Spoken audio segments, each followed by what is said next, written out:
Oh, Jesus. I agree. I think it was pretty positive. I'm going to stab both of you. I'm just going to stab both of you. Come on, hop on the Barnabus. Welcome to Turn Extension, a supplemental podcast for the Advanced Maneuvers YouTube channel.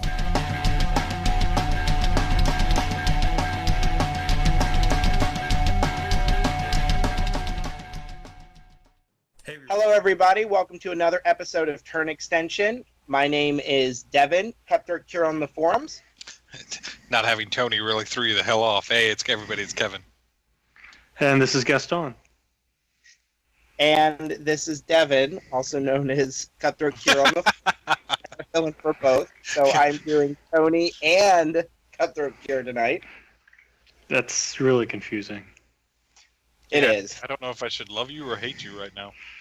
Well, I'm just so happy that Kevin decided to show up for a cast that I'm on. Because usually he just avoids me like crazy. you guys can just call me Fake Tony. I mean, it'll go with the theme for tonight, which we're talking about a fake faction. So let's talk about the Trolls. Shots fired. We did enough of that last week. Yeah, I read the comments. They were well deserved. Yeah, I do have to say thanks to everybody who listened to the show and comment on the blow. I honestly, that's my entertainment through the whole week is seeing somebody rip Tony for being salty, or rip Devin for being salty. But I love how like they're the same person now. It just doesn't matter. Yeah, me and Tony and I are basically the same person. We are now taking the Gaston Kevin parody into the next round. So, to get right into it, was there anything that you guys saw on the last video that you guys wanted to comment on? Any specific questions? Oh, I got my troll salt comment in, so I'm good. I'm nice and satiated now. Right. I healed my D3 from snacking. Oh, Jesus. Seriously, dude? Warmachine dad jokes, baby. The worst. No, they had a lot of good ones on there. I do love the question, is Herman actually Gaston? ? No. The world may never know. Turns out Gaston is not my real name. A couple people called out some of the ones that we liked and didn't like. Like I know Texas Dice, was like, hey, the Winter Wolves isn't bad because I was basically like, Winter Wolves, I don't understand. And Texas Dice came on and was talking about how it's not necessarily that bad, in Sokova and the spray ponies and stuff like that. So, I mean, we really do appreciate the people coming in and starting the conversations just because, fuck, we were wrong. It's not uncommon for us to be wrong. So it's good to have people, to call us and be like, did you think about it this way? So thanks. Or not looking at it from the right perspective, some people play the game a lot more than us, which is basically 90% of the community.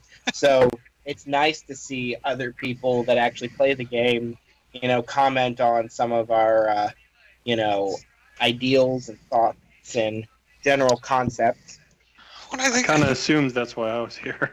I think that's, one of the flaws with podcasts going over things is that a lot of people will listen to a podcast and I shouldn't say a lot of people. Some people in the community will listen to a podcast and then immediately take what the individual is saying as gospel. If Chad Chunkwaller comes on to Muse on Minis and starts talking about trolls again, anything that he says is gospel. And people really got to understand that you're only one person. You have a limit to how much you can play the game. Playing the game's not your job, so there's no way you can come up with every permutation, every opportunity. There are individuals within the community, kind of champions that you can listen to what they're saying, but I think even the champions, like even if JVM comes on and it's like, this thing about Legion is busted as shit and is really awesome and everybody should playing it, I think you take note of that, but then you still have to go through your own roles of it and determine from your own experiences and your own exposure to it, is it what he says or is it not? Because, everybody has their own play style. Just because Jake may play something very well doesn't mean that everybody will play that because that's his mindset when he's playing it. Yeah, absolutely. Yeah, I tuned in and out there, but I think the goal is think for yourself. listen to what's being said, but you know, everybody's got to come to their own conclusions. Amen to that. All But right. the one so- inescapable conclusion is that Siege 2 definitely looks like he's trying to step on a snake. Or jump away from a snake. You know, eat. I saw a mouse! A mouse. Yeah, I was gonna say the same thing. That's funny. All right. So Herman, hit us with the CID. I'm sorry, but Herman just Gaston inspired me to now glue a tiny mouse onto Tony's siege base when he's not looking. Yes. It's right up there with when I put the soap on the Blood of Martyrs base.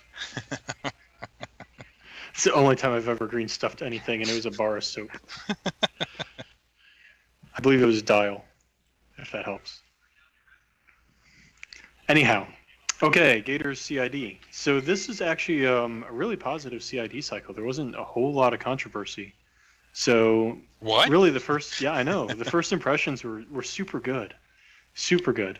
Now, that's not to say there aren't a few things that aren't kind of like clunky that I think need to be worked out and resolved, but for the most part, I think really the updates have really kind of been spot on, and I've been surprised and impressed because I never give them much credit. You heard it, folks. Surprised and impressed. I know, it never happens. Well, so on a scale of Signar to Scorn, where is the Minions community salt level? Trolls? Signar to trolls. Yeah, I mean, come on. Well, that's kind of hard because Trolls and Signar are kind of the same end of the salt level. I mean, It's just one of them, earned it. So on a scale of 1 to 10, 1 being the everybody's okay with it, 10 being the pitchforks and torches are coming out, where is the Minions community on the CID right now? I'd say about a 7. Okay. There's Not bad. there's a couple things. Yeah, I mean, there's a couple things. There were a couple other things earlier on, and they've actually been doing a pretty good job hitting them. So, like I said, I'm impressed. But let's dig into it. We're just going to start with the most recent document. It actually dropped about 4 hours ago. So we're pretty on top of things. So there was an update today. There was an update today. Today's Monday. Because I know a lot of people were commenting on it earlier that they hadn't seen an update and they were getting kind of pissy. I had assumed that they would dump one before the 3-day weekend, but oh well. So anyways, page 1, Bog Trog Ambushers, they went down a point. That's nice. Page 2, Posse, no changes. Page 3, Wrong Eye, no changes. Snapjaw, no changes. Caliban, no changes. Barnabus, no changes. Wrestler, no changes. Full Snapper. Okay, so this guy, Torpid is optional. So he went into the CID a hot mess of rules that didn't really work. And he has gotten to this point of the CID of hot mess of rules. So the way he kind of worked is he has this rule called Man-Eater. He has Bloodthirst, where basically you can charge a living warrior model and eat them. And he can do it for free. And then Torpid, at the point where he ate a guy, he goes to sleep and takes a nap. And then he can remove the point of fury off of him. So on one hand, you charge a guy, you boost a hit, you kill him, you roll over, and you take a nap. On the other hand, he has 2 Fury and Spiny Growth as his Animus, so he will never get to put up his Animus and boost a hit. So what they did was they made Torpid optional, whereas previously it was mandatory. It's a move in the right direction, but I mean, realistically, the way to make all the rules he currently has work is when you kill the model, you get to cast your Animus for free, or Torpid just says it ends his combat action instead of it ends his activation. So that way you can then charge, boost a hit, remove the Fury, cast your Animus. That would make sense, though. Yeah, that's why he's like a hot mess of rules instead of a hot mess of rules that don't work. Technically, they work a lot better now, but not really. It would be awesome if he could run up, kill something, and if he eats it, then he immediately gets to cast his Animus. I think that's a good idea. Or just that you get to boost, and then remove the Fury from boosting, and then cast your Animus for 2. Because he's only a 2 Fury beast. He's basically a medium-based lesser. So, I don't know. I'm still not going to take him, so... I was going to say, is he basically just still fitting that role of you're a light war beast who's pure support and not really ever going to be used? He doesn't even do that, because before he was just a Spiny Growth bot, and he can't do that anymore. So The use I found for him, if you are really determined, is take him with Jaga Jaga. She's got escort, so he can kind of follow her around and bump her armor up by 2, and then she can spiny growth herself for +4 armor. So it's something. Yeah, I mean it's +4 still +4. Does he have any play in being just like I've seen some people who are using like Cricks use their light jacks or the bunnies for Rulik, where it's like I'm gonna take this little cheap piece of crap jack and I'm gonna run it into the corner of a square box zone so that I can either contest or score. Can he serve that purpose of just a cheap scoring option? He can. I mean, he's defense 13, arm 14 base, and only has 16 damage. So I think he's like 2 health better than a Razor Boar for a little bit more of the price. He's on a bigger base, isn't he, too? Yeah, he's on a medium base. Yeah, he's on a medium base. That means he can stop. They can't. Trample. Yeah, trample through him. Thank you. Yeah, I mean, you can do like we've done Slams Giving with him. So if you can put Rask on him and then bump him up to POW 18, he has sustained attack. So I mean, it's the thing is you're going to jump through as many hoops to fix him as you are to just make something else that's normal good. Yeah, I was going to say it's like situationally brilliant. Are you really going to wait around for that situation? No, it's situationally mediocre. Okay. Is there since we're talking CID, do you feel like there's one thing that could be done? Well, I guess you already mentioned to make it where he's not situationally mediocre. I mean, you would change the Animus to something useful. Okay. But it's really what it boils down to is the Animus. They changed the way Spiny Growth works, and it left him kind of in a world where he serves no purpose. I mean, when I tell you he's not a light war beast, he's a lesser. Think of him as a lesser. Think of like the Krabbits and how people use them. Think about all the other lessers and how people don't use them, and then there's a bull snapper on the end. I mean, that's where you're at. Do you think if they increased his fury to 3 that you'd see more play? I mean, with Rask, you could start trying to trade with him. Because if you boundless charge him, fury him, and rage him, that would be 4 POW 18 swings with sustained attack. That works out to be 27 damage on armor 19. So it's a thing. Yeah, that could work.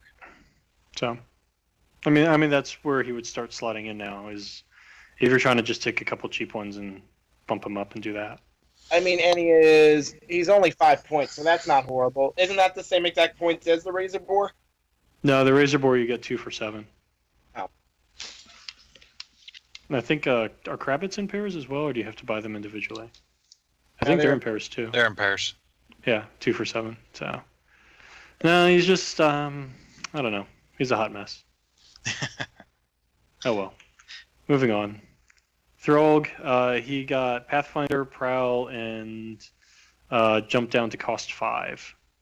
So Throg's an interesting guy in that he is basically melee Eris, and getting him there was always a huge pain in the butt, particularly because he has Spell Ward, so you cannot actually buff him yourself. I mean, dumbing him down to 5 cost is nice. The problem that you're going to run into is the way the list construction works, is that generally speaking, we're filling our list, and then at the very end is when we're adding in all the solos. And I mean, I think he's just going to kind of get left out. I mean, that being said, I mean, you can take him with the brand new Maylock who we'll get to, who buffs his armor. So, I mean, armor 18 with 8 boxes is pretty reasonable. He's got 3 weapons. They're reasonable power and strength. So, and then he gets rid of upkeep and animi when he hits them, and they lose their focus points and causes disruption. So, I mean, Pathfinder and Prowl help him get there and are very significant. The way the game is structured right now, the point cost drop is nice, but I don't think you're gonna hit it. But you can get him in for free in Blind Water. He was not terrible with Maylock prior to this. He was actually, that Theme Force actually put him in the discussion for a change. So I think he's still kind of in the discussion a little bit there, particularly as Maylock has a lot of issues cracking like Jack armor it would be kind of nice to, hide a Thrall amongst your forces. You go in and jam, and then he goes in and disrupts. Yeah, but with all the things that you could do with your free points and blind waters, is Throg really even at the the top 2 or top 3? It depends. I mean, if you have a sideboard, possibly, because he can open up things like sideboards would always be great if we had the ability to tuck off into our vanguards, all these little situational pieces. But how many times have you seen Vanguard get used in tournaments?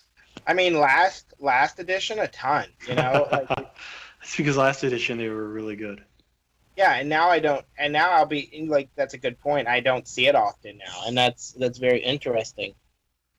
I mean, I think ultimately he has a role that you can leverage. It's just, is this the point where you're building the list that's going to leverage or not? Right. It feels too situational. Like I've been starting slowly but surely, now that everybody's got these themes with 3 points, it's almost a situation where it's like you've got 2 resources to play with. You've got your list, which is where you're trying to figure out what you're going to do with the list and build it in your battle group and all that stuff. But then it's almost like part of that list you have to break off and go, okay, now I've got my bucket of free points, and where am I going to best leverage my free points bucket? I just don't like Throg. It seems like a repeat of what he was before the CID, which is situationally brilliant. And are you ready to pay your free points for that situation to potentially not show up? Well, I think the difference between him and the Bull Snapper is that he actually is situationally brilliant. Instead of situationally mediocre. Yes. I mean, you also have to understand that it's much better to get Thrall using free points than actually real points. Oh, I don't know if anybody would actually pay for him. No. So, I mean, like, for me, he's made it into the discussion, which is a good thing. He hasn't made it into the lists. So, yeah, he's kind of in that gray area. But I do not hate him. Now, is that gray because he's spray primed, or gray just... I don't actually own one. I haven't bothered to buy one, so oops. See, Ironback Spitter dropped down to cost 14. Thumbs up. Does that make I guess we're not moving on. What's no. up? Go ahead, Devin. I was gonna say, does that make Grandpa usable? Who's Grandpa? Ironback Spitter. Get off my lawn! Oh, Cranky Turtle. Yeah. That's his face. He had a use in Mark III. I agree. He was probably I think the point adjustment is correct, but I'm almost we used to live in a world where it was 5 points, 10 points. Now we live in a world where it's 10, 20, and I'm almost in a situation of is it too cheap now? No. Okay. Is there a situation that we have to worry about where somebody's going to be like, I'm going to put 4 turtles down? You mean so the I've Ninja already Turtle? actually done that. Yep, the Ninja Turtle list. Yeah, that was the Ninja Turtle list. So that was 4 Ironback Spitters and a Wrestler. Well, let's be fair. The Ninja Turtle list, because everybody's seen the picture of the Ninja Turtle Wrestlers, or the Ninja Turtle Spitters. The Ninja Turtle list was created in Mark II because it looked cute. I'm asking, is it functionally cute? Oh no, I did it in Mark III as a real list. So with pre-change Maylock. Are they to a point value of spammable now? Well, the problem, they're self-limited because they're only 3 Fury, not 4 Fury. And since their base POW is 15, you have to bring buffs to help them. So every spitter is going to come with a little Wrestler buddy. So rather than being a 4-point spitter, it's going to be a 30-point spitter. Yeah, I'm less impressed about that. And that's just because you need the rage? Yeah, you need to have something to help it get up into melee. Now, the counterpoint of that is that it's got a great gun. Just the corrosion on it itself has been phenomenal. If you ever run into Retribution where they're doing Legions of the Dawn, just corrode them all. Don't worry about actually killing any Sentinels. You don't need to. Just set them all on corrosion, and then a bunch of them are going to die, and it's going to be glorious. The other thing is that since they have Carapace, they're really good into a lot of these gun lines now. So that's actually been a really good boon for Gators. I mean, Retaliatory Strike's no joke either. It is actually on this model. Yeah? Yeah, because if you have Reach, then you don't get the Retaliatory Strike. Oh, because all this crap's still at 1. Yeah, so, you always hope to live the dream of, because you can counterblast in melee. So you punch him once, he hits you, you retaliatory strike, hit him, and then you can enliven back. And then he'll get carapace against the free strike from enliven. But it never actually quite feels like it works out that way. Also, counterblast is a cost 2 animus, and he's a Fury 3 beast. But all that being said, I think with Caliban they're great, I think with Jaga Jaga they're great. I think with Epic Barnabus they're good. I think with regular Barnabus they're good. Maylock doesn't want them really anymore. And who's it? Rask will pass. So that's 4 out of 6 is pretty. I mean, they got cheaper. Are you going to see them in Woolwork for food, or? Oh yeah. Better odds than the bull snapper. Yeah.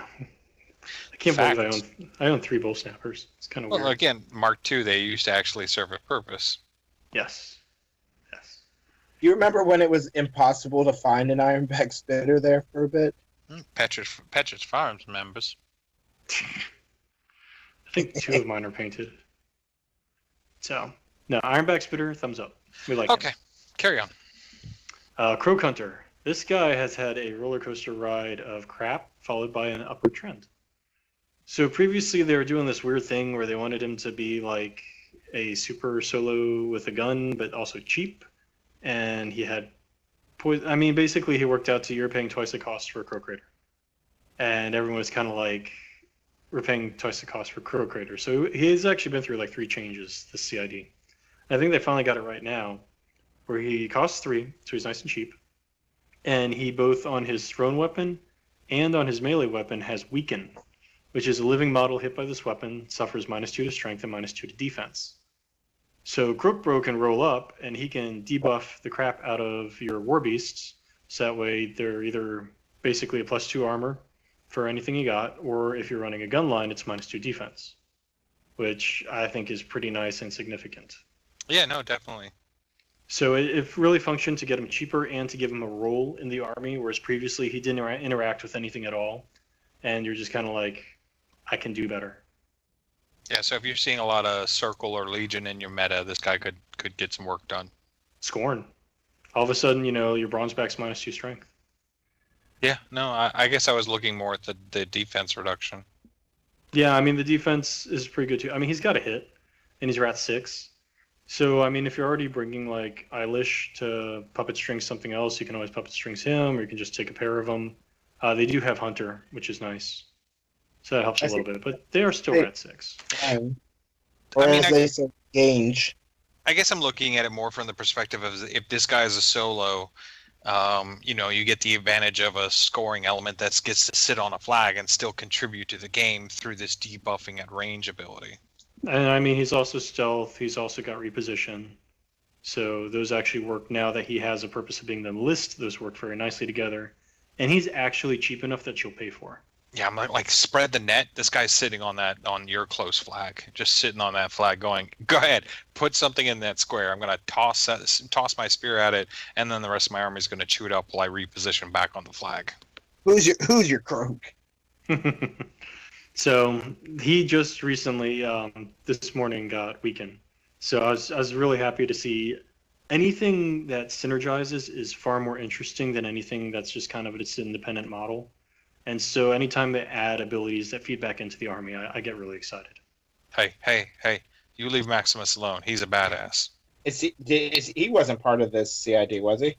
No, he but wasn't. He was talking about solos that are just awesome as themselves instead of being buffers or debuffers. Yeah, he doesn't make it into my lists very often. Well, you're doing it wrong, damn it. Sometimes. Anyways, I don't hate him. He just doesn't make it in. Maybe now that I can take him for free, because they fixed that part of Thorfall where you couldn't take characters for free. Spending them free points. So stupid. I'm glad they fixed it. Okay, Maylock. So Maylock got 2 significant changes that are going to completely change the way you play him and completely not change anything about the list you're going to build for him. It's kind of weird, but that's the way it works out. So Death Pact went from being an upkeep that you put on a model unit to now it is all friendly faction warrior models within his control gain +2 armor and undead. So I know, right? it's not one death pack for one unit, and then you needing the 2 witch docks to take care of the other 2 units. It's one death pack for all. Exactly. Now, since death pack doesn't, pick anybody out, now your Thralls get +2 armor and corrosion. That's where like they kind of self-synergize back in. Totem Hunter gets +2 armor. Yeah, I'm sorry, not corrosion, undead. So there's definitely some fun solos you can do things with. The other thing he got was Soul Harvester, which is an upkeep. When a friendly faction model unit destroys a living enemy model in melee, you get the Soul token. And this was primarily just to kind of feed him back a little extra fury to cast Revive. Isn't that the same thing that Scavers has? It could be. Did this guy just become High Reclaimer of Gators? No. He became the Scaverus of Gators. Do you still have the feat that gives him Incorporeal? He does. And +2 armor. The difference is that High Reclaimer has Raise the Dead, not Revive. So his only costs 2. Malak's costs 3. Yeah. The other thing is that Malak actually wants to cast his spells. High Reclaimer wants to cast like Ashen Veil, and I don't even remember if he still has Hallowed Avenger. So he wants to cast 2 upkeeps and then just camp. Whereas Malak is going to be casting essentially 6 Fury worth of spells a turn. He's not a clone, but there's similar archetype to him. Similar, but at least when I've played him, I've always found Revive to be win more, rather than something that you actually hinge your game strategy on, versus Testament, where you just Raise the Dead is your strategy. The other thing is that he doesn't have access to Weapon Master Infantry. Realistically, I mean, you can take Nis, but realistically speaking, he doesn't. Yeah. And so when I build his battle group, I always take 2 Wrestlers to kind of help with the armor, because the posse with him will top out at POW 15, and once they get jammed in there, it's a massive pain in the butt. They'll just kind of like sit there and scratch on the paint for 3 turns before they finally drop something.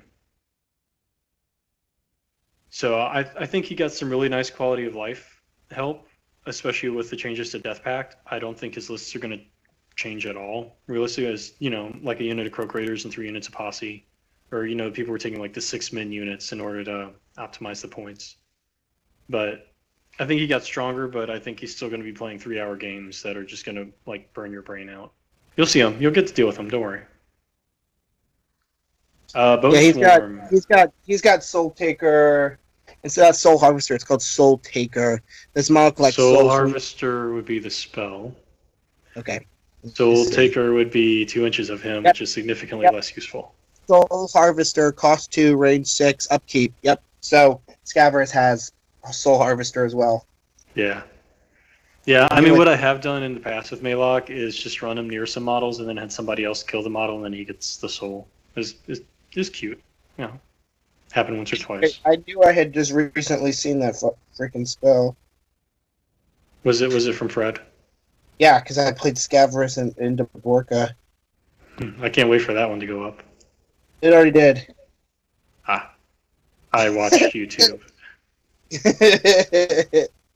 It was the first one of the scramble to go up. Nice. So yeah, I mean, I don't know. I think Revive with him is nice, but it's like more of a win more button. When you don't need to boost the mortality, you can just kind of sit in the back and here's another Gator. Here's another Gator. Yeah. And eventually it catches up. Especially when they have the ability to snack. It's always kind of nice. Also, the faction now has something like 3 heals a turn it can put out, so you can actually like plop them out at full health. Is that because of new models coming out or changes to existing? Both, actually. So we'll get to that shortly. So Malak, much improved. Don't bother changing your list. Bone Swarm. Yeah, it's crazy. So, I'm looking at the stuff they gave them, and it's like just nothing but give. Well, I mean, when you have 6 players out of 300 and whatever in the WTC, there's a lot of room to give.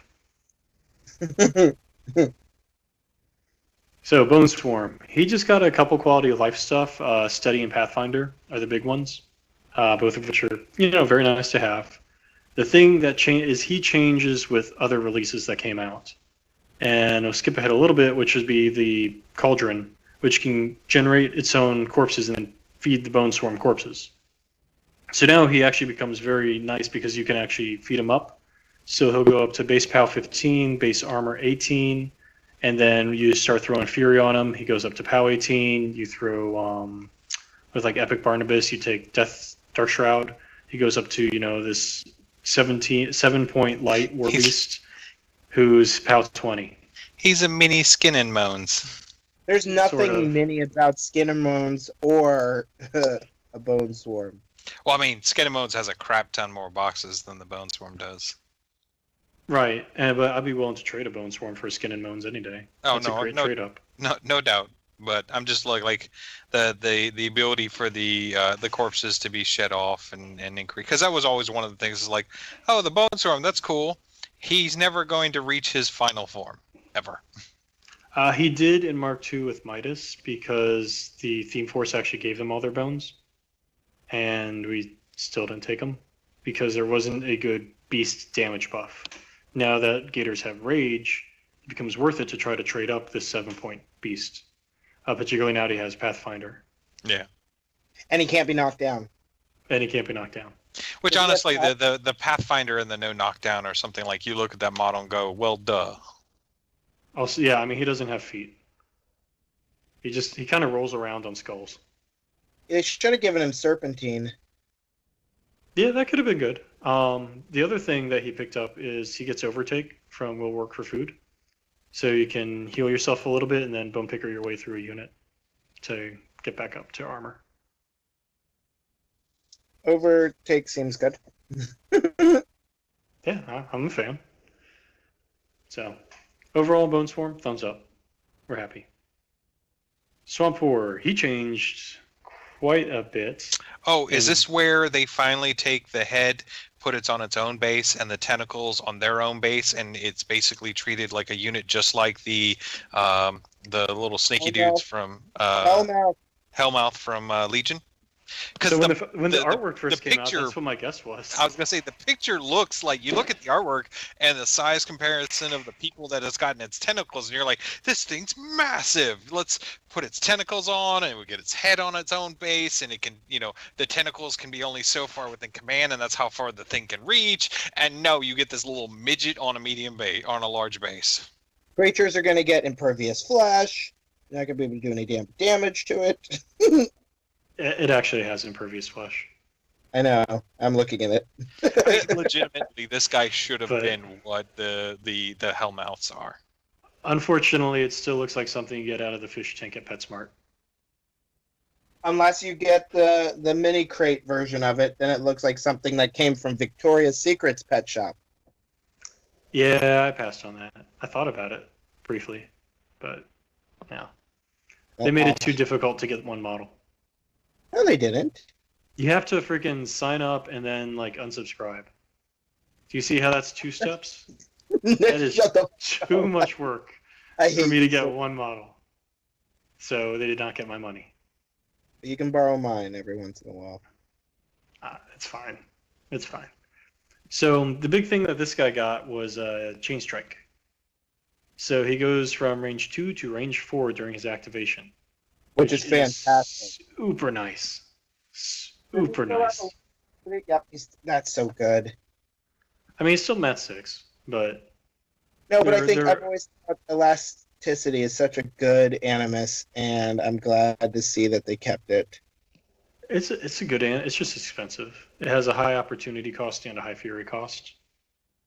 So, I mean, that's my big downside to it. Yeah, but turning a wrestler to reach, giving it a reach weapon is pretty freaking good. Turning a wrestler into a reach beast costs him 3 POW. Because he can't cast. Okay. Yeah, so that's why I'm like, it's a cool animus, but there's a high opportunity cost. Yeah, I get what you're saying now. I mean, it's the same argument Trolls had for the longest time, where everybody's like, give the Earthborn elasticity, and it's like, no, because then the Mauler can't have rage. Oh god, it was at one point they were actually kicking that around, because it was like the height of the Mark II troll needing reach, scream, whatever you want to call it, scurry, and like they're like, oh, we can always give him that animus. You You know, mean kind tear? of like a hmm.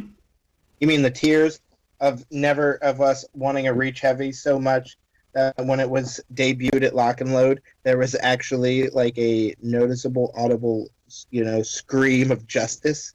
I feel some salt coming in my mouth. Are we entering salt territory? No, that was a good thing. I loved it. I don't think that was the sound of justice you were hearing. Sure it was. No, I think that was a different noise. Had our bank accounts emptying because I know mine did. Never mind. I tried to make it dirty. I was going to say, I think Herman's going forward. The sound you were hearing is... I have to be honest, like, I don't like that sculpt. I do. I'm sorry, Reach Troll players. This is why I don't play Trolls. I don't like that sculpt. I think the big arms look kind of weird to me. I don't know. It's supposed to be disproportionate. Maybe. If you're Trolls Popeye. Herman, you're talking to the wrong person here. You're gonna light a fuse on something you're not gonna be able to put I thought out. he hated trolls. I respect Herman, which is one of the few co-hosts I can say I do. Don't you lie to him. No, I'm happy. I like it because the idea is that they have to regenerate, and kind of like the whelps. If you look at the whelps, it's basically all their injuries and stuff. That's how they have these giant, like, disproportionate, like, arms and their big meaty fists that are bigger than their heads. It's just because their bodies are always in flux from the regeneration that it just causes them to be disproportionate. So troll bloods have forearm cancer. Basically, but it's only the beasts. Is this kind of like how like anything bad in a fantasy world is actually good, like being blind? No, there's never a good time to be blind. If you're Harbinger, apparently. Well, we saw what happened to her. Where'd she go for so long? Sure as hell didn't find her way to the top. Oh, she's at the top again. Don't worry. No, she is now. She was at the top for all of Mark. Anyways. Mark Harbinger. two. Harbinger is awesome. You suck. Back to the Swamp War. So Chain Strike, really big deal because again you have Overtyke from Will Work for Food, and then you have just the fact that he can reach out, he can pull something back 4 inches, he can gack it with something else. It also helps him to go through infantry and eat them all. The fact that he now has 4-inch reach is just bonkers. It's so good. It is very good. And then I mean he's got the beak is his higher power weapon, so he doesn't actually suffer that much for POW. So it's POW 16 base. You can buff that up pretty easily in Gators. So the Witch Doctor. Get him with the tentacles, bring him closer, then beak him. Yeah, pretty much. Or you can just, if it's infantry, you just tentacle all your way through. So Witch Doctor. This guy changed a lot. And by a lot, I mean he got buffed. Like crazy. So he gained Death Ride, Sack Strike, which he already had, and then Zombify has changed as well. We're going to talk about that in a second. Death Ride is now all undead models within his command range gain +1 movement, which includes war beasts with Maylock. Do you think It they're going to? includes They're Bone also going Swarms. to is that also going to change on Darren Wraith? Do you think? No, that's the same exact as Derek Wraith. Okay, I wasn't sure. I haven't seen Derek Wraith in a while. Yeah, no, the Witch Talks are like freaking thumbs up for Death Ride. It's fantastic. Totem Hunter under Maylock +1 inch movement. So is this just carrying on the whole? You're not going to change your Maylock list because the 2 Witch Doctors are just going to be fitting the Death Ride ability. Pretty much. I may try to juggle it around because they are actually pretty decent command. They're command 8 to try to like just do it on 1 and like spot check them. But I feel like redundancy is required, which is sad. But damn, they're good. So the other thing is Zombify. They're fiddling around with that a lot. They're still on the table. You gain Tough and Undead. The other 2 options are you gain Undead and Last Word, which is when you die, you get to make a 3-inch move and attack. And I believe if you're like a Gatorman and you eat the person, then you don't die. So there's that. And then the other one is you gain Undead and Ghostly. And the big thing there is that they're saying that did not affect, it didn't pick, so you could actually put it on a War Beast, which then if you go back to like my Arcadius lists, they always have that problem with no Pathfinder. That would like just boom solve that issue right there. So that's in a dev talk right now. I'm really excited to see how that goes. So get him in Witch Talk, thumbs up. 2 thumbs up or just 1? Oh, with Maylock too. With the rest will depend on Zombify. If he gets to give a model of Warbeast Ghostly, then Arcadius is like, "Hey, buddy, let's go get a drink. Yeah, take you out to dinner." He's like, you work for food, right? I don't know if going out for a drink with Arcadius ever ends up well for the person getting the drink.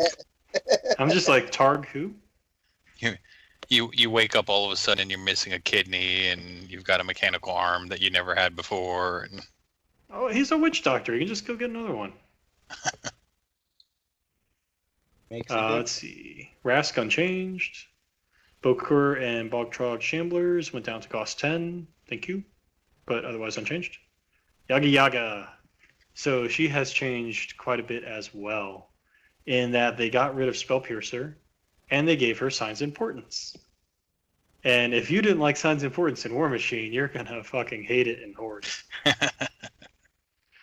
Oh my god. I just like... I actually painted Jaga.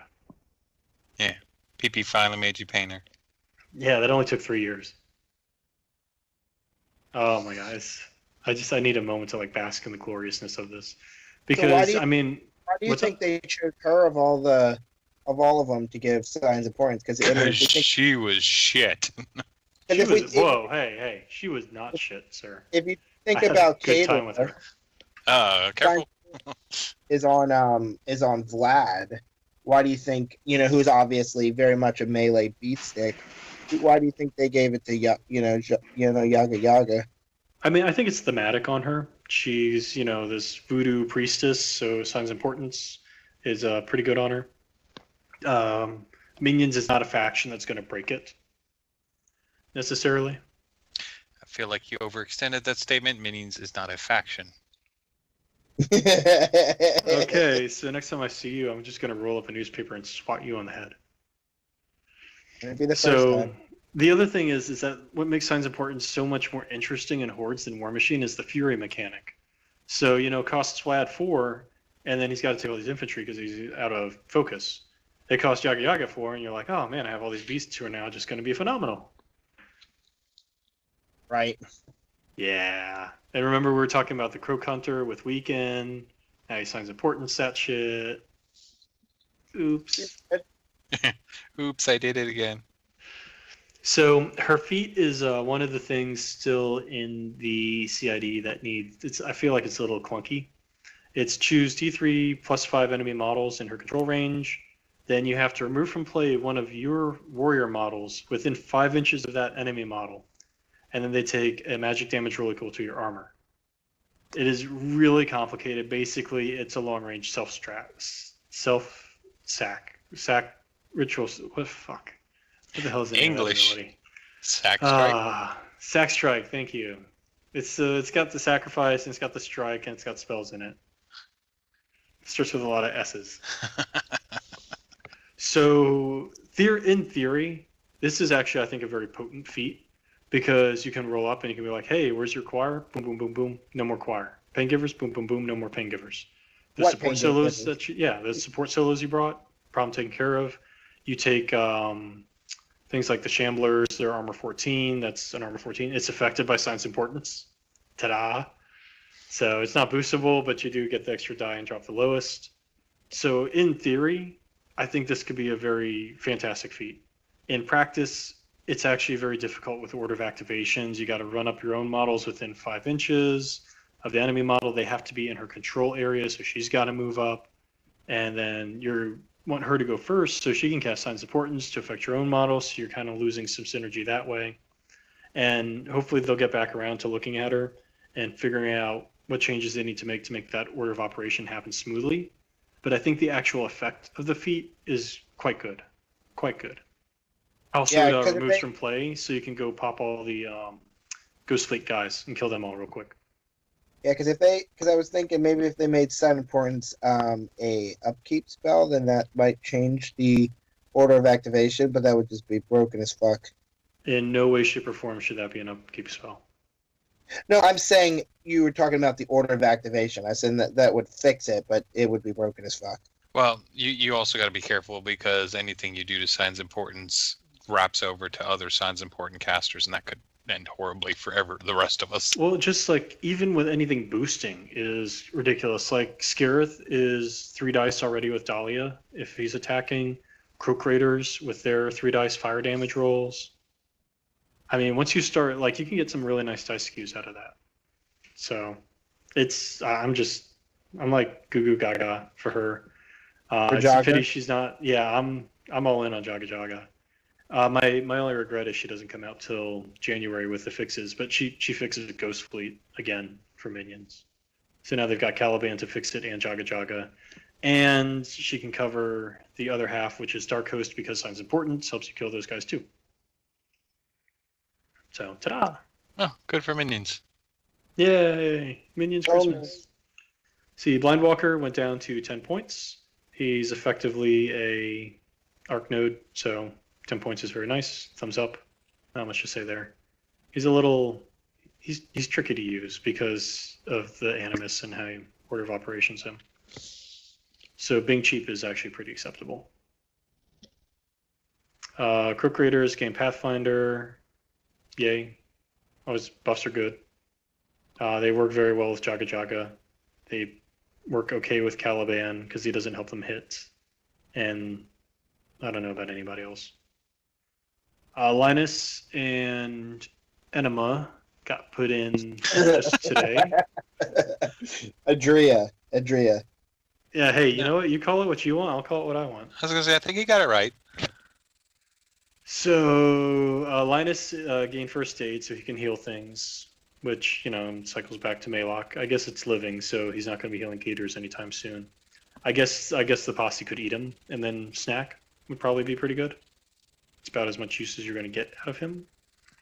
Edria gained Windburst, which is actually kind of interesting. It blows away cloud effects. So you take your little Shambler. This is like the CID of Shamblers, which really breaks my heart because I have to paint like 20 of them. And by me, I mean Kevin has to paint 20 of them. Nope. Yeah, man, they each have their own story for you to find out. Nope.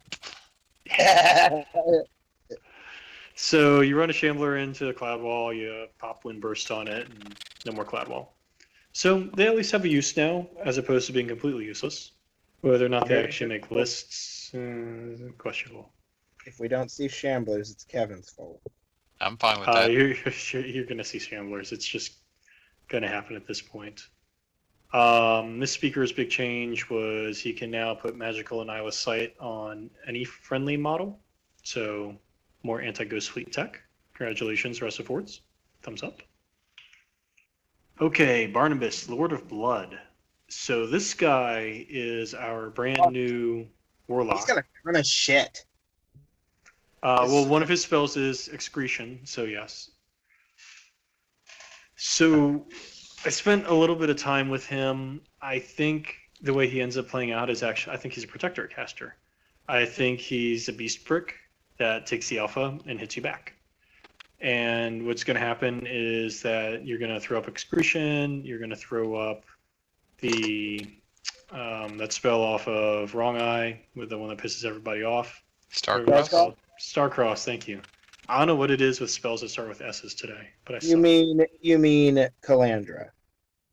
What's a Calandra? That sounds like some sort of disease that I don't need to hear about your Calandra, man. So you're going to throw those up, so everybody will be +2 defense, and then Star-Crossed, and then you can even take Bone Swarms, which are actually synergized quite nicely with Barnabas, because he can get them up to POW 20 with a free charge. So that's 4 attacks at POW 20, that's dice +1 on armor 19, 8, 16, 32, 35 damage. That is pretty good for a 7-point model. It's almost like he's riding a Bone Swarm. He is. He's riding a Tide of Skulls. And it turns out that that's a precarious perch because he does not have steady. So, what? It's hard to maintain your footing on that.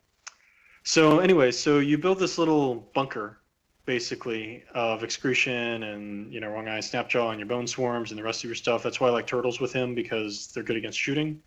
He doesn't have anything to help you against shooting at all. And then your opponent comes in, and then you start applying Hunter's Mark. Then you start applying the Dark Shroud, because those guys, it's their melee range. He's command 7, so they've got to be pretty close to him. So that's why I see him a lot as like a Protectorate style caster. You take a bunch of elements to make your opponent come to you, like Nis, turtles, things like that, and then you hit them and you punish them once they're there. No, that's just my analysis of him. Yeah. I don't have any contesting thoughts to that. That's because you haven't read the rules. That's No. crazy. Legitimately, Meat don't field. have any. Meat field is disgusting. Well, that's the thing is, again, he synergizes. When I built a list, I took 2 cauldrons. Mhm. So the 2 cauldrons can easily, by turn 2, fill up 2 bone swarms. And then they just turn around and fill him up by turn 3 when the lines actually start engaging. So I think he rolls in at like POW freaking 20 on his cleaver. Yeah. So he's kind of like the child, where he can wreck some face, then he can feat. Again, you have the Shamblers, you swipe all them, fill back up on Fury. One of the interesting things in it that people haven't talked a lot about is Blood Rain Assassinations, because he's got technically 14 Fury. And if you really feel the need to like take a Sacravolt, run it up, so that way he'll be effectively Rat 9. If you want to do that, I mean, you can. It's a thing. Yeah, he looks crazy. I'm looking through his stuff right now, and it's like being able to take Sacrificial Pawn and then just Meat Field alone, just in general, is just disgusting. I mean, I can see him being strong. I'm not terribly excited about him. Really? I think he's going to be kind of boring to play. But do you think he's going to be good? I can see him being strong. I can see him being very strong. I mean, the big kind of outstanding question right now is with Excretion of the Blackest Night. Is that going to work on Warjacks, or is it not going to work on Warjacks? At the moment, it's just living in undead enemy models. So all of Convergence, not affected. So then obviously he's not your cock drop. Obviously not.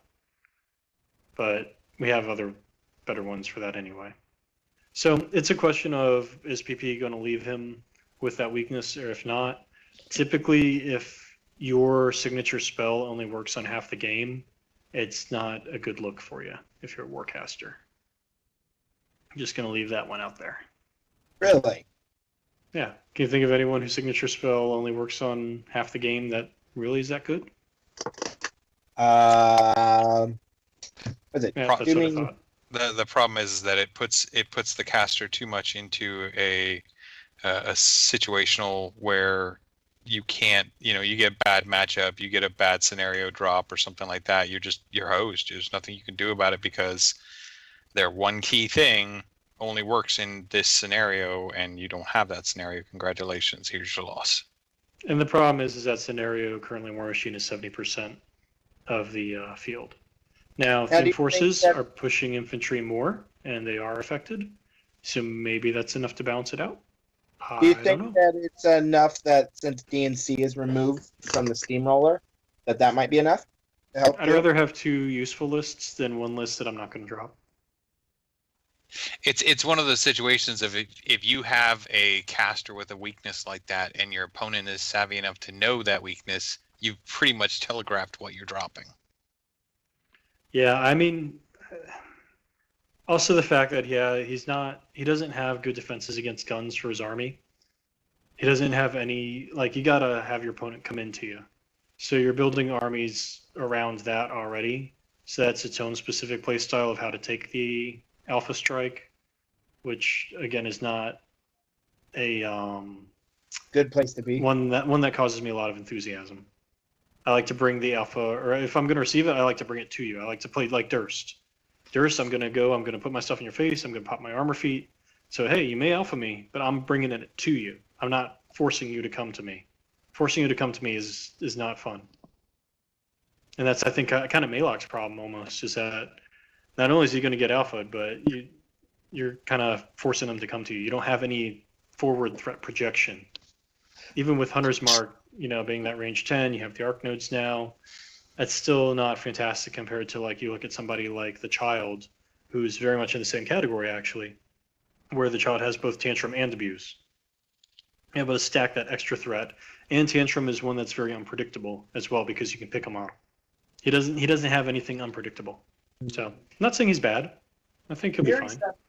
Fury 7 isn't bad either. Well, I mean, Barnabus 1 was Fury 7. And Dark Shroud?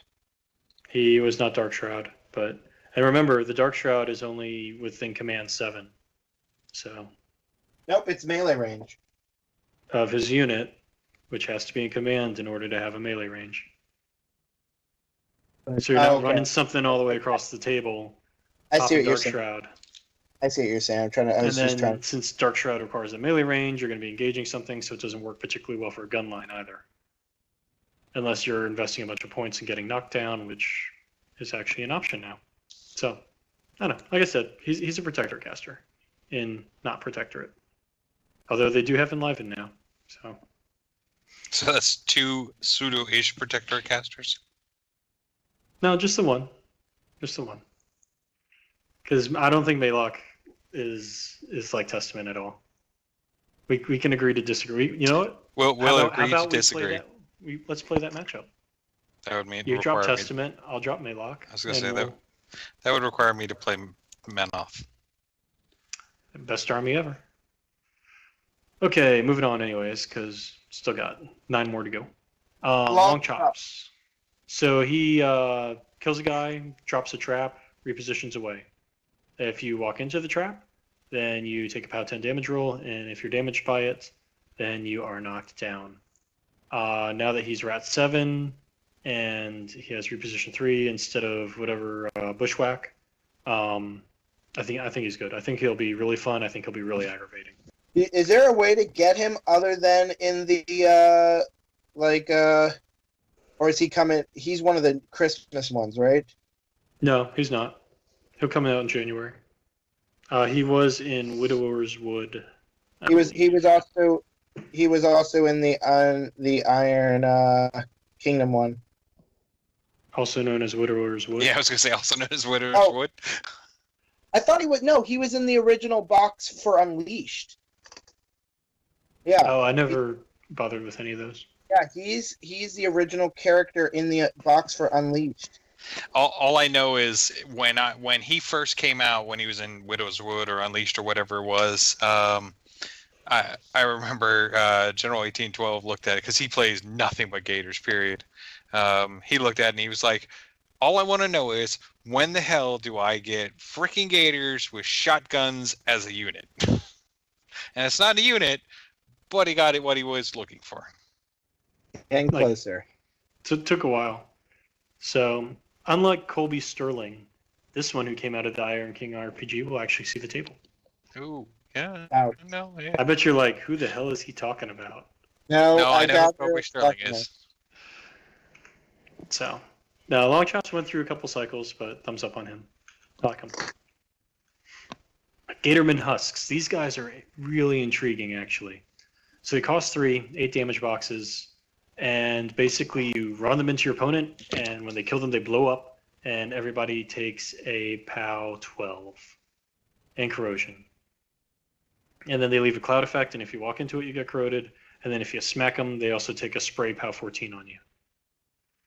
So where these guys are really interesting to me is they allow you to put 9 points worth of anti-infantry into a beast brick.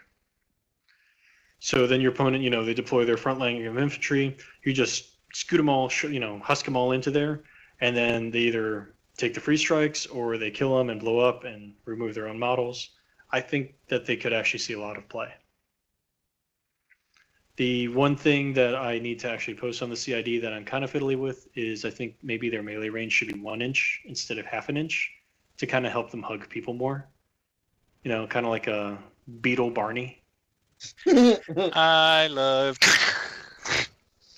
Yeah, hugged him too hard. It's the Barney Unabomber. So I was actually fiddling with them a little bit with Maylock because, again, he bumps him up to armor 18.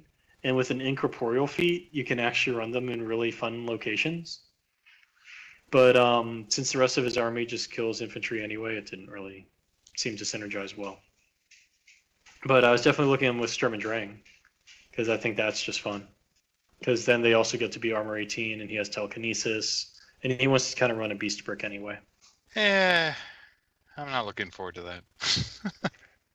Well, speaking of things that you're not looking forward to with Sturm and Drang, we have the Dracodile. That dude I'm looking forward to. You want me to paint a model? I'll paint your Dracodile. That's about the only thing you're going to get me to paint. As long as you assemble him, too. Maybe you didn't hear the words. I said paint your Dracodile. Look, dude, my way of assembly is just apply more glue. I use glue as a gap filler when I'm not using spackle on my models. I need to put this model together. I need 3 bottles of glue. Is this for the year? No, this is for just this model. So did you know that you can buy glue and like draw? Probably. It's really intriguing. I like being able to go online and like I ordered a pail of glue. Sir, why are you buying this much glue? Did you see the gap in his neck? Because I'm gonna eat it. That's gonna take a bottle. So Dracodile, he's actually kind of pretty generic as far as gargantuans go. His 2 really interesting rules about him is that his spray just causes blind. So it's a blind spray 10, which is great. And then his animus is within 5 inches of him, open terrain becomes shallow water, which is will really crazy. Screw you if you don't have Pathfinder. Yeah, as I say, that's super crazy. When I was looking over some of it, I was like, holy crap, that's pretty damn good. Well, the problem is it's a craziness that's dependent on the meta. As everything, you have the more terrain now, people are going more towards having Pathfinder answers. So it's to be determined how impactful that is as a defensive animus. The other thing is that his melee damage output is approximately equal to that of a raged Wrestler. If the Wrestler has a free charge, the Dracodile will more or less always have free charges just on his own. But otherwise, at that point, they're entirely comparable. Does Barnabus 1 still get bonuses for being in shallow water? Well, I mean, all the amphibious models get concealment. So but yeah, you can drop a swamp pit, put the Dracodile in it, and then it can't be shot at. Yes. That's pretty damn good. Yeah, it's okay. So I think the biggest issue is that Gators don't really support Gargantuans well.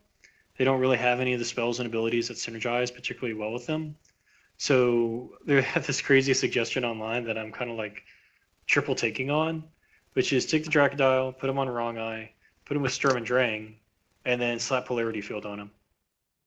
So that way he can't be charged, and he has 5 inches of shallow water around him. I cannot sum up in words how much I'm not looking forward to seeing that thing across the table.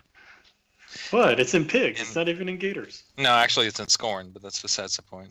That's in worse Scorn. So as opposed to when Danny plays his Scorn and he puts it down as better minions. I don't know. It's just the model looks amazing, and the way the rules are going, it's one of those situations. I mean, it's a double-edged sword. You're going to be able to see this amazing model on the table, and then you're going to be across on the table. You're like, fuck. You know what it works really well with? Signs Importance. Yes, I was going to say Signs Important. Yaga yaga. Yaga jaga. Yep. But she also bumps it up by +2 speed, or +2 inches of movement, I should say. And the spray. I mean, because which is substantial for Speed 5, making a Speed 7 Gargantuan. Yes, yes, indeed. So I think there's ideas with it. I don't know. It just takes some fiddling. It got armor 20 this last round, which is actually very significant on a Gargantuan. I love how it's got territorial, so it can charge medium, huge or large based models without being forced. It's just like, you're big, I'm gonna eat you. I'm kind of like just give it aggressive, because now you have Maneater, territorial, and aggressive to all give out free charges. Kind of like, but I mean, it's cool. I will totally take a free charge, and it makes a hell of a lot more sense than Maneater, where he was only charging warrior models for free. Get Assault too. That's ridiculous. What's the spell of his? So what's the spell? He's Rat 5, Spray 10. Cal 14. Not bad. No, so he's basically. It's a good spray. It's a very good spray. And he's 37. Oh, that's where the issue. He's 37 points. That makes him 1 point more expensive than the Mountain King, who knows how to use an assault spray. He's expensive. He can relatively easily one round a Colossal. He has enough attacks and they're high enough power. Do you think that there's a possibility they might bring him down a point? I would hope so, but I'm not sure with him going up to armor 20. I think you're holding your breath on that one, honestly. Well, I'm just saying because for one arm less at 19, he could have the same point cost as a Mountain King, the Glacier King, or the Sea King, who are all effectively armor 21 in practicality. I know how these troll things work. I still don't think it. I don't see it happening. If he's armor 20, I don't see his point cost dropping. If he was still armor 19, I could see the point cost dropping. I think that's the balance point. I think that's the trade. Potentially. Moving on, Croak Trappers. They're a little two-man units. What's up? Why do you think that they chose armor 20? Like that's. It was actually, I believe, armor 20 earlier on, and then got dropped down, and then everybody bitched about its durability. So then they bumped it back up. It was going to be some trade-off of points, boxes, and armor. So they went with armor. And I mean, there are armor 20 Colossals out there. I think the dwarf one's armor 20, and the Mountain King's 21. Let's be honest. All the troll ones are 21. Basically. Mm-hmm. So I think that's fine. I think that's a good spot for it. Can I take him? But so Croak Trappers, two-man units. They have nets that knock you down. Originally, the nets had Quake, and I threw a shit fit that somehow Warmachine is better at using nets than Hordes, because the sir, Devil Dogs. Yes. Can you check that snarky in at the door, please? Yeah, I got called out pretty quick for that. It's not a good CID cycle if I don't get one infraction. But they fixed that, so now they are just as good at throwing nets as Warmachine is at throwing nets. And they're 5.2 model unit, causes knockdown if they hit you with a net. They enable gun lines. They knock things down. I mean, they're pretty straightforward. So Quack, Slick Spine, and Gub. And try that one more time. No. Slick Spittle and Quawa Dubba Dubba. What was it? That Quaid. Quato. Get to the reactor. No, every time I look at these guys' name, I'm like, this needs to be like a Cajun drive-through.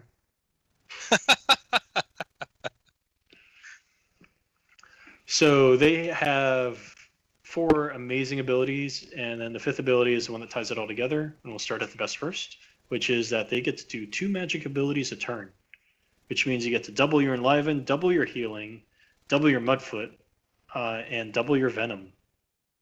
So just hallelujah. I mean, these guys are great. I love them. I mean, double Enlivens on a single dude who's almost the same cost as a Vassal of Menoth. Then, of course, you throw the Enliven on the Turtle, and the Turtle gets to make his 2 attacks and then back up with the Carapace on top of all that. Oh, man. Seems I don't good. want to keep going back to, take the butter and rub it all over me, but take the butter and rub it all over me. Yet more Menoth tech for Gators. Hey, don't be a bitter little bunny. Hey, am I wrong? Go watch the Epic Resnick tape again. Okay. Okay. Go watch that Durst one that's coming out. Okay. The Gitterman Soul Slave. It's amazing what happens in a faction when you actually give them supports. I mean, finally, Targa's nice and all, but he is not a freaking caster attachment. Let's be honest. He's basically a solo. It became a caster attachment because he's Igor. He's Pig Igor. Pygor. So this guy, he attaches on. You get a spell slave. You get to upkeep a spell for free. And here's the kicker. Here's where Kevin's going to get upset. He's got 8 damage boxes, and he can hurt himself to boost his attack and damage rolls for a spell. Mm-hmm. Hold on. Does he have any way of regaining that health? Well, I mean, he's living, so Quub can heal him. Yeah, I was going to say, he's got 8 did you boxes. Did you miss our last one we were just talking about with double heal? Sure. Like I've done like I think my most so far in a game is like 3 Nope. attacks with him. Nope, And we're he's done. not like injured Nope. himself. Done. We're done. If Have it a good night, helps, everybody. If it Have a good night. helps, he takes the damage after the attack too. So if it kills him, it still goes off. That seems good. And since he has Bone Shaker on him, he can also make. Oh, an Jesus advanced- Christ. Okay, come on. Moving on. God damn. So great little dude. Great little dude. Very happy for him. Very happy. Only 5 points. Huge. He's huge. Only 5 points, sure. So the Boil Master in Spirit Cauldron, its big thing is that it takes corpses and it can put them onto your Bone Swarms, which we talked about. It can put them onto your Barnabus, which we talked about. Or it can put them onto your Shamblers. So you can take some preloaded Shamblers and get them up to a pretty sizable unit pretty dang quickly. I mean, I actually like this one. I legitimately like this one. Because of the crockpot jokes? No, just it fits thematically, but it really kind of helps the army a lot. Yes. Yeah, it's amazing. Like, after 7 years of no support, it's like, holy shit, this is what you can do when you have support models. It's great. And on top of all that, it also has Puppet Master, and it has a little yank where it can yank a model towards it. Gallows, basically. So, I mean, it's when it's done feeding you, it's going to take care of you, too.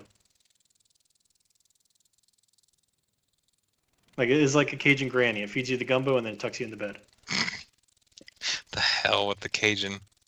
Well, I mean, he's hauling around a crock pot. You don't know what's in there. You don't want to know what's in there.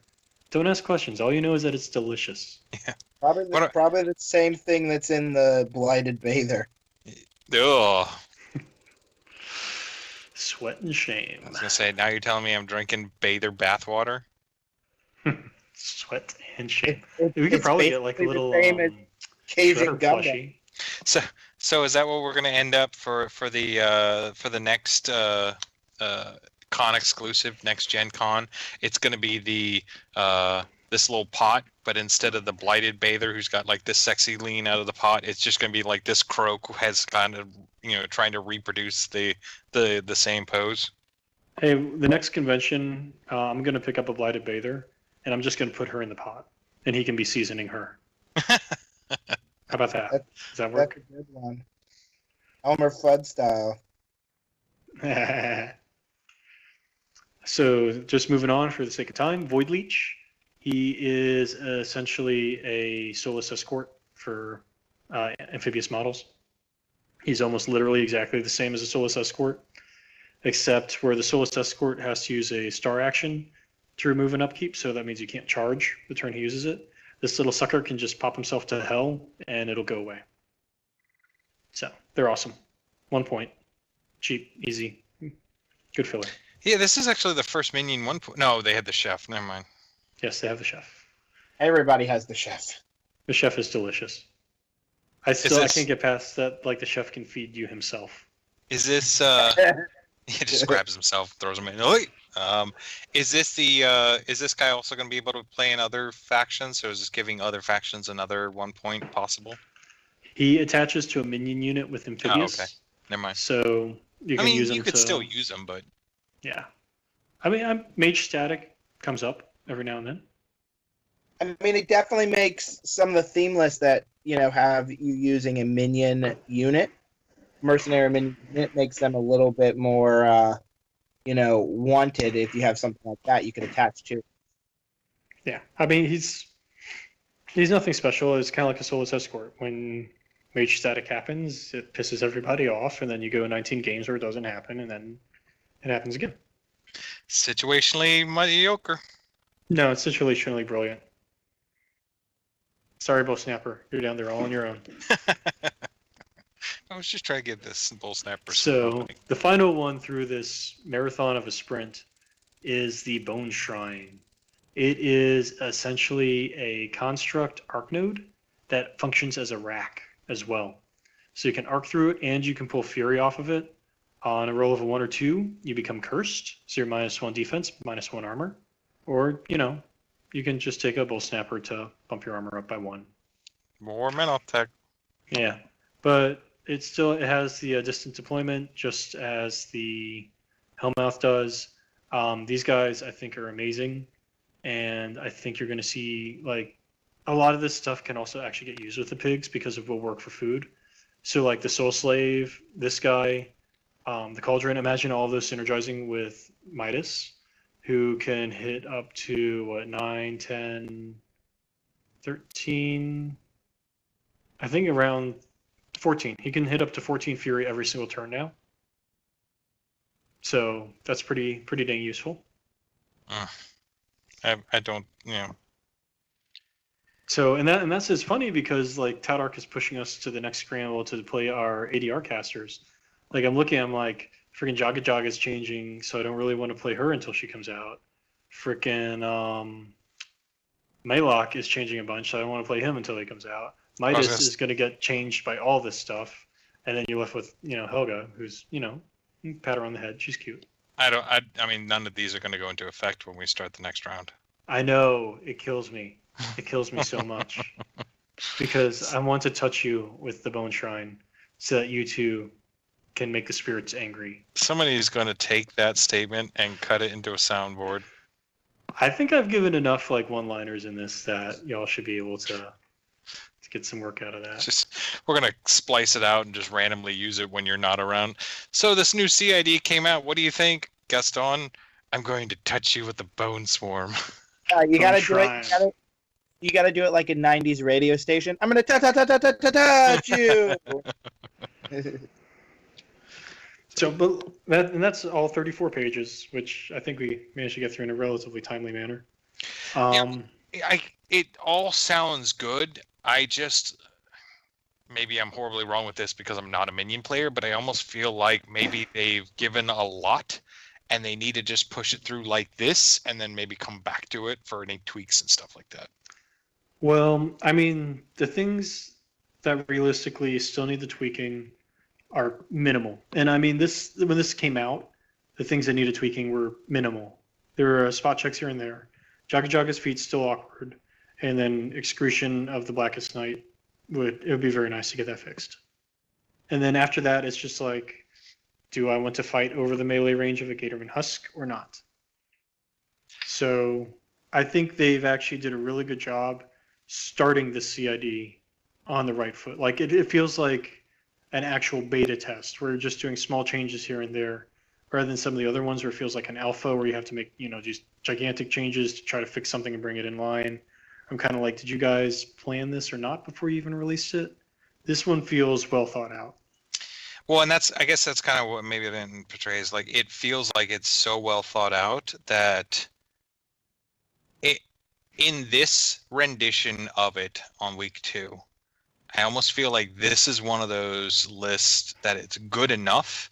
It should have been part of the just theme apocalypse dump, and some of the other themes that need tweaking should actually have been the one that's being worked on. I guess they couldn't do that because there's so many new models that are going on, but yeah, I mean that's the thing that kind of kills me a little bit is that I have to wait till January for all this. Yeah. So is this with what's going in?